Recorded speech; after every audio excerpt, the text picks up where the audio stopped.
हमारे साथ कार्यक्रम में शामिल हो रहे हैं एडलवाइज म्यूचुअल फंड के प्रेसिडेंट और chief investment officer equities Tridip Bhattacharya sir. Tridip sir, good morning, बहुत बहुत स्वागत है आपका। धन्यवाद समय देने के लिए सर। सबसे पहले समझाएं सर कि जो कुछ भी वीकेंड पर डेवलपमेंट हुए ये टैरिफ को लेकर, इसका क्या मतलब निकाला जाए भारत के लिए कि हमें कितना टैरिफ देना पड़ सकेगा, क्या कुछ एक क्लैरिटी मिल रही है? जरा एक बार इस बात को समझाएं सर। जी। नमस्कार आपके पॉपुलर शो में मुझे इनवाइट करने के लिए। जी सर। दो तीन तर्क रखना चाहूंगा। सबसे पहली बात तो अगर ऑब्जेक्टिवली देखा जाए तो हमारा रेट 18 से 15% हुआ, तो 3% बेहतर पहले से। तो वो एक पॉजिटिव है। दूसरी तरीके से देखा जाए तो उन रिलेटिव एडवांटेज के पॉइंट ऑफ व्यू से वो यूके और सम अदर कंट्रीज जिनका की रेट काफी कम था, उनका रेट बढ़ के 15 हुआ है, हमारा घट के 15 हुआ है। So relative point of view से भी हमें बेनिफिट है। ये दूसरा पॉइंट है। तीसरा कि इसके बाद अभी जो हमारा ट्रेड नेगोशिएशंस यूएस के साथ ऑलरेडी चल रही थी, ये वापस एक डिस्कशन टेबल पे आ गई है। अगले वीक की एक बात हो रही थी कि इसको क्लोज किया जाएगा। ये थोड़ा लंबा चलेगा, तो उसमें मेरे को लगता है कि थोड़ी सी अनसर्टेनिटी बढ़ी है। और जो फाइनल पॉइंट मैं रखना चाहूंगा कि इनके अलावा ट्रम्प किसी और तरीके से कोई और टैरिफ ला सके या ना ला सके, उस पे चर्चा जारी रहेगा। तो नेट नेट नियर टर्म एक रिलीफ है, बिकॉज रेट्स पहले के हिसाब से बेहतर हैं। लेकिन ये जो टैरिफ अनसर्टेनिटी, हमने ये सोचा था कि 50 का 18 होने के बाद अब थम जाएगा, अब हम वापस अर्निंग्स पे फोकस करेंगे, दूसरी चीजों पे फोकस करेंगे।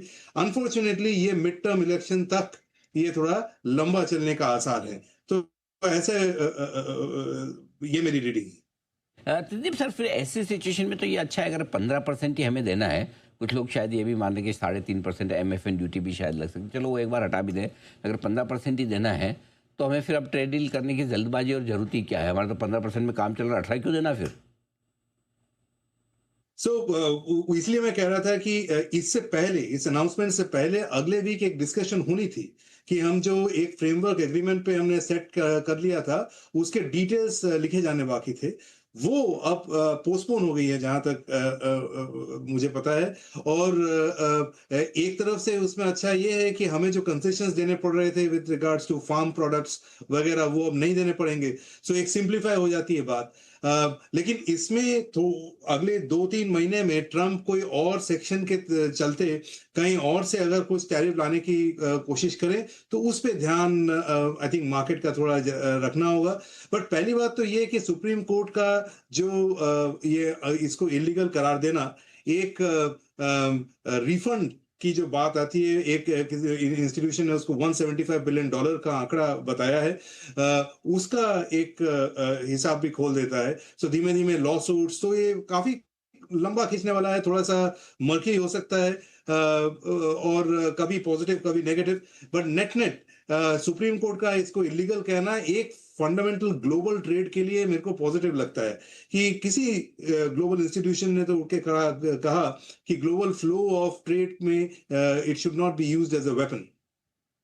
एक बात है, बिल्कुल सही भी है कि पहले उसको बजाय आर्थिक मामले के वो हथियार के तौर पर यूज़ कर रहे थे। किसी भी कोई भी मैटर आ जाए, टैरिफ लगा दूंगा, ये कर दूंगा, टैरिफ लगा दूंगा। अब कम से कम वो दादागिरी कम हो जाएगी या खत्म होगी। लेकिन क्या लगता है सर, जब तक ट्रेड डील साइन ना हो तब तक अनिश्चितता बनी रहेगी कि कभी भी कम ज़्यादा होने के डर जो है वो रहेंगे? फाइनली हमारे लिए क्या अच्छा है, ये 15% का जो चल रहा है 150 दिनों के लिए ठीक है, या फिर वाकई में ट्रेड डील हो जाए वो ठीक है?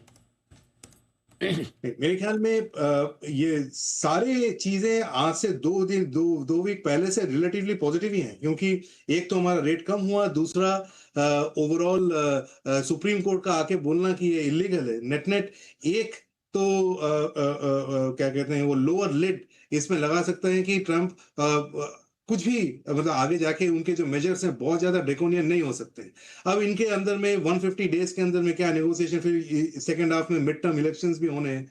सो मोटा मोटी मार्केट यहाँ से आगे बढ़ जाएगा। एक ध्यान हमारा जरूर रहेगा कि टैरिफ्स अभी कितना हुआ और लेटेस्ट कोई मेजर है कि नहीं। बट नेट नेट यहाँ से आगे बढ़ के अभी मार्केट इसको फैक्टर इन करके, एक 15% का फैक्टर इन करके, जो सेक्टर्स के रिलेटिव विनर्स है लूजर्स हैं उसको लेते हुए आगे बढ़ने की कोशिश करेगा मेरे हिसाब से ओवरऑल। तो क्या समझा जाए सर, बाजार के लिए डायरेक्शन क्या दिखता है फिर इन सारे घटनाक्रम के बीच? या सो ये जो टैरिफ रिलेटेड अनसर्टेनिटी है, ये मोटा मोटी यहाँ से मार्केट्स का जो रुझान होगा वो एक स्टेबिलिटी की तरफ हो जाएगा। यहाँ से अभी फ्रेश लेवल ऑफ इतनी अनसर्टेनिटी जितनी पहले थी उतनी नहीं हो पाएगी। सो टैरिफ वाली सिचुएशन को मैं यहाँ से एक्चुअली सॉल्व होते हुए देखता हूँ अगले 3 से 6 महीने में, वन वे और अनदर। जो कि मार्केट्स, देखिए मार्केट्स को अच्छा बुरा आउटकम एब्जॉर्ब करने की आदत है, लेकिन जो अनसर्टेनिटी है वो सुप्रीम कोर्ट के ऑर्डर के बाद से कुछ हद तक कम हुई है, और उसको एक रिलीफ के तौर पे देखा जाएगा। और यहाँ से धीरे धीरे मार्केट आगे बढ़ जाएगा, वापस अर्निंग्स पे फोकस होंगे, एआई नॉन एआई और उस तरीके से के टॉपिक्स, और ग्लोबल जीडीपी ग्रोथ कैसे आगे बढ़ता है उस पर ध्यान होगा मेरे हिसाब से। ठीक बात है सर, बहुत बहुत धन्यवाद आपका। आपने समय दिया और विस्तार से इस पूरी टेरिफ वाले मैटर को समझाया भी और आगे बाजार के डायरेक्शन पर अपनी राय भी दी। Thank you so much sir. जल्द आपसे फिर मुलाकात होगी। त्रिदीप भट्टाचार्य सर बताते हुए टेरिफ पर अपनी राय। 25,700 पर निफ्टी 700 अंक मजबूत, बैंक निफ्टी 61,275 के करीब। ब्रेक का वक्त है, ब्रेक के बाद पोजिशनल पिक्स।